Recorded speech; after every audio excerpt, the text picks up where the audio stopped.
A very warm welcome to everyone. आप सभी का स्वागत है मेरे चैनल यूपीएससी स्कूल पे। जैसा कि आप सबको पता है कि मैंने करंट अफेयर्स 470 यूपीएससी मेंस एक सीरीज स्टार्ट की है under the name mains 360 degree, और इसका आज 5वां दिन है। तो आज हम लोग देखेंगे एक नए टॉपिक को, जिसमें हम लोग देखेंगे कि रिसेंटली जो सेंट्रल गवर्नमेंट है उसने 5 न्यू लैंग्वेजेस को क्लासिकल लैंग्वेज का स्टेटस दिया है।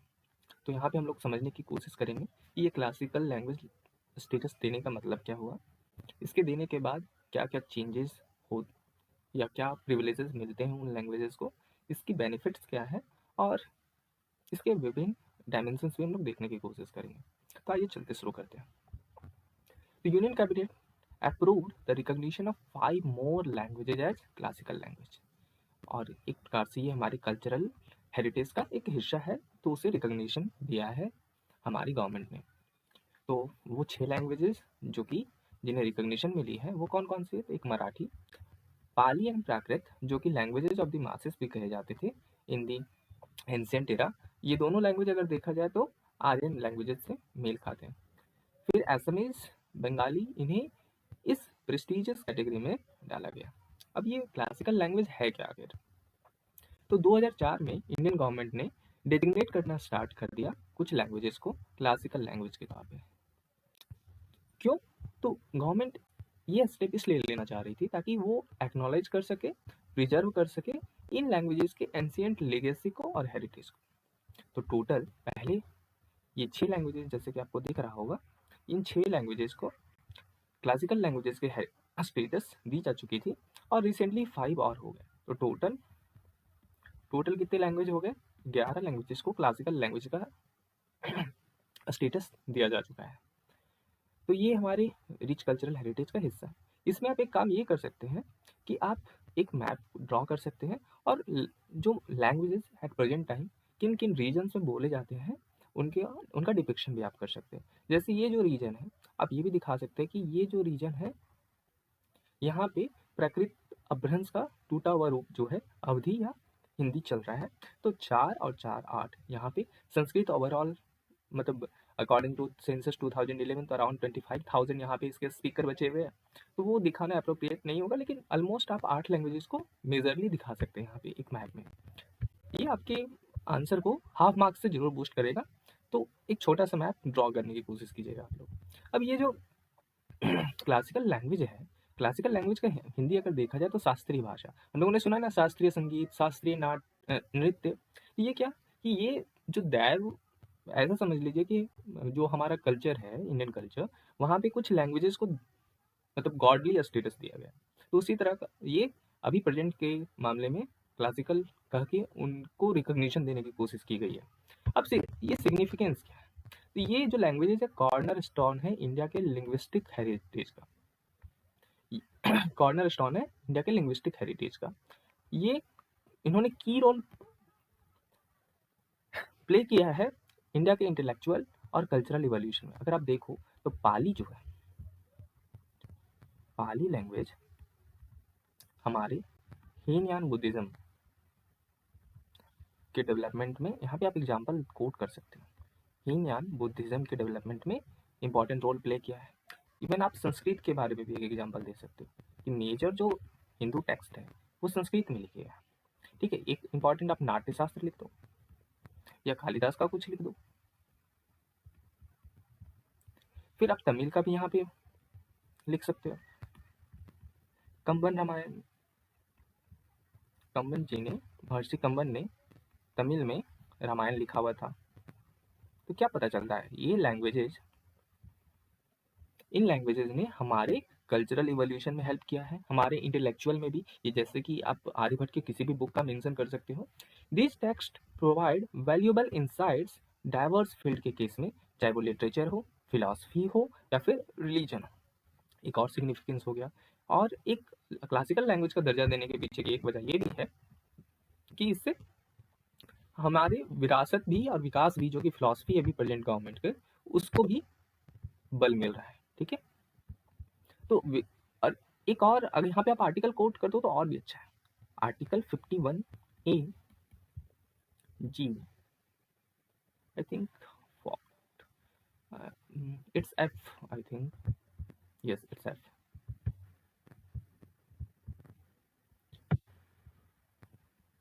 51 AF जो है हमारे रिच कल्चरल हेरिटेज को प्रिजर्व करने की बात करता है। इवन आर्टिकल 30 भी माइनॉरिटीज को राइट्स देता है कि वो अपनी लैंग्वेजेस को प्रिजर्व कर सकते हैं। अब अगर क्लासिकल लैंग्वेज का स्टेटस दिया गया है तो उसकी बेनिफिट क्या है? तो मिनिस्ट्री ऑफ एजुकेशन ने वेरियस बेनिफिट देने की कोशिश की है इसको प्रमोट करने के लिए। पहला, 2 मेजर इंटरनेशनल अवार्ड्स एनुअली दिए जाएंगे उनके स्कॉलर्स को जिन्होंने काफ़ी अच्छा रोल प्ले किया है।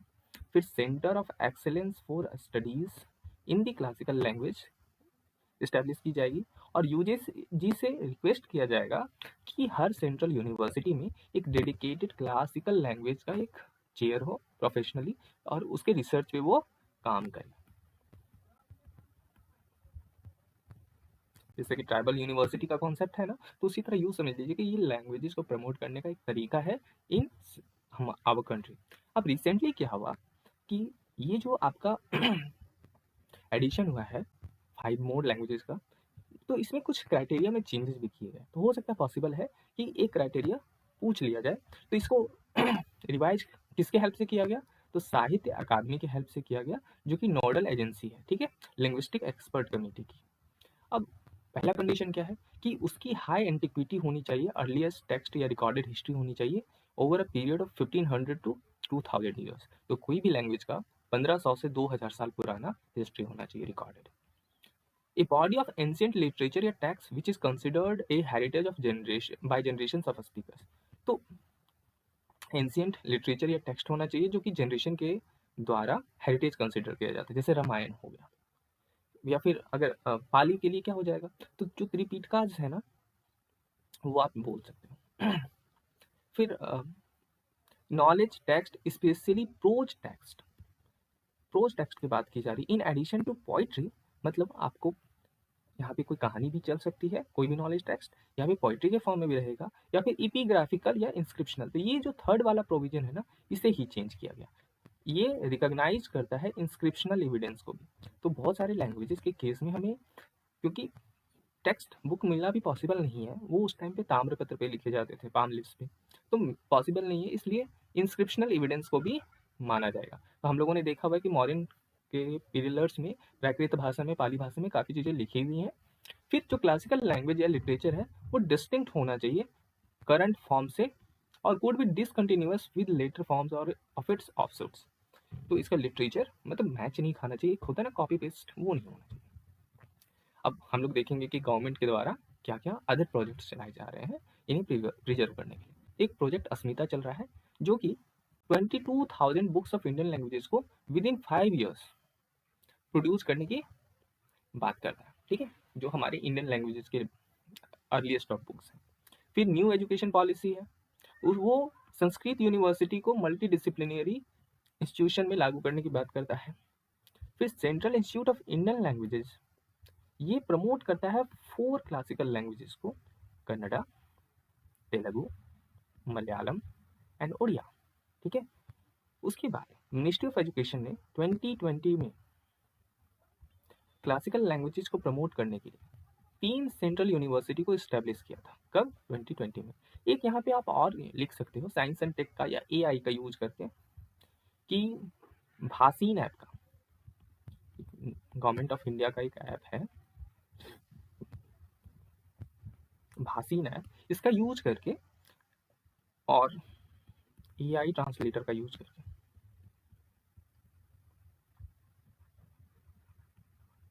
जो हमारा रिच कल्चरल हेरिटेज है उसको हम लोग मासेस तक पहुंचा सकते हैं। और इससे क्या होगा,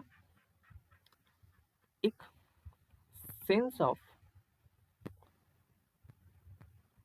यूनिटी एंड प्राउड भी डेवलप होगा, ठीक है।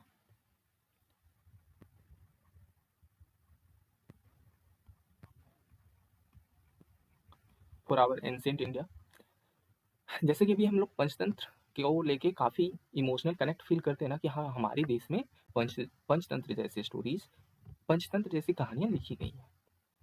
अब यहाँ पे एक अच्छा सा कंक्लूजन देने की हम लोग कोशिश कर सकते हैं। जैसे कि हम लोग जानते हैं कि मेजर ऑफ द जो लैंग्वेज है वो लैंग्वेज ऑफ द मासेस थे। They have played a pivotal role in shaping India's religious, philosophical and literary landscape. India की जो धार्मिक है या फिर जो भी फिलोसफिकल बेसिस या लिटरेरी लैंडस्केप है उसमें काफ़ी इंपॉर्टेंट रोल प्ले किया है। तो इसलिए ये क्रूशियल है not only for studying historical text but also for understanding the evolution of contemporary language. Even जो हमारा कंटेम्प्रेरी लैंग्वेज है जैसे कि हिंदी, तो वो प्राकृत के अभ्रंश से ही आया हुआ है। In preserving and promoting this literature we ensure that जो विजडम है हमारा, नॉलेज है हमारा, ठीक है, वो हमारे एंसेस्टर्स का वो कंटिन्यू करे और इनलाइटन करे फ्यूचर जनरेशन को, और डीपर कनेक्शन हमारा कल्चरल जो रूट्स है उससे हम लोग कनेक्ट रहें, और लिंग्विस्टिक डाइवर्सिटी भी हमारे देश में बना रहे। ठीक है, तो यहाँ पे और या तो आप एक सिंपल सा, अगर इतना लंबा कंक्लूजन आप नहीं लिख सकते हो, तो by preserving these languages we are following the idea of विकास भी विरासत भी। ठीक है, आर्टिकल 51A। तो आशा करता हूँ आप लोगों को ये टॉपिक पसंद आया होगा, और कैसा लगा आप लोग प्लीज़ कमेंट करके मुझे ज़रूर बताइए। तब तक के लिए आपका दिन अच्छी हो, और मेहनत करते रहिए। मैं कोशिश करता रहूँगा कि जितना हो सके मैं आप लोगों की मदद कर सकूँ। Thank you.